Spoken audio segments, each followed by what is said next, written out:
সত্যিই কি ভয়াবহ দুর্ঘটনায় মারা গেলেন জনপ্রিয় অভিনেত্রী নোরা ফাতেহি। অপরদিকে আরিয়ানের প্রশংসায় পঞ্চমুখ অনিল কাপুর কি বললেন সবটা জানাবো। প্রথমে আসি নোরা ফাতেহির কাছে। একটি ভিডিও সোশ্যাল মিডিয়ায় ক্রমশ ভাইরাল হচ্ছে, যাতে একজন মহিলাকে বাঞ্চি জাম্পিং করতে গিয়ে পড়ে যেতে দেখা যায়। এই ভিডিওটির মাধ্যমে দাবি করা হচ্ছে ইনি হলেন বলিউডের জনপ্রিয় অভিনেত্রী নোরা ফাতেহি, যিনি এই দুর্ঘটনায় মারা গেছেন। তবে এই দাবি সম্পূর্ণ ভুয়া ও বিভ্রান্তিকর। অনেক ব্যবহারকারী এই ভিডিওটি সোশ্যাল মিডিয়ায় শেয়ার করেছেন এবং দাবি করেছেন যে বাঞ্চি জাম্পিং করার সময় পড়ে গিয়ে নোরা ফাতেহি মারা গেছেন। কিন্তু যখন এই ভিডিওটি পুঙ্খানুপুঙ্খভাবে তদন্ত করা হয়, তখন দেখা যায় যে এই মহিলাটি অন্য কোনো মহিলা এবং এতে দেখে যাওয়া মহিলাটিকে নিরাপদে দড়ি দিয়ে বেঁধে রাখা হয়েছে। এটি একটি দুর্ঘটনা নয়, একটি সাধারণ বাঞ্চি জাম্পিং কার্যকলাপের একটি ভিডিও।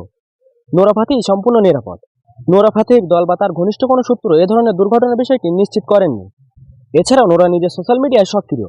সম্প্রতি তার ইনস্টাগ্রাম অ্যাকাউন্টে একটি নতুন পোস্ট শেয়ার করেছেন, যা স্পষ্ট করে যে তিনি সম্পূর্ণ নিরাপদ। অপরদিকে সম্প্রতি বলিউডে অভিষেক পর্ব সম্পূর্ণ হলো শাহরুখ পুত্রের। নেটফ্লিক্সে আয়োজিত এক অনুষ্ঠানে ঘটেছে এই অভিষেক পর্ব। শাহরুখের ছেলে আরিয়ান বলিউডে পরিচালক হিসেবে যাত্রা শুরু করেছেন।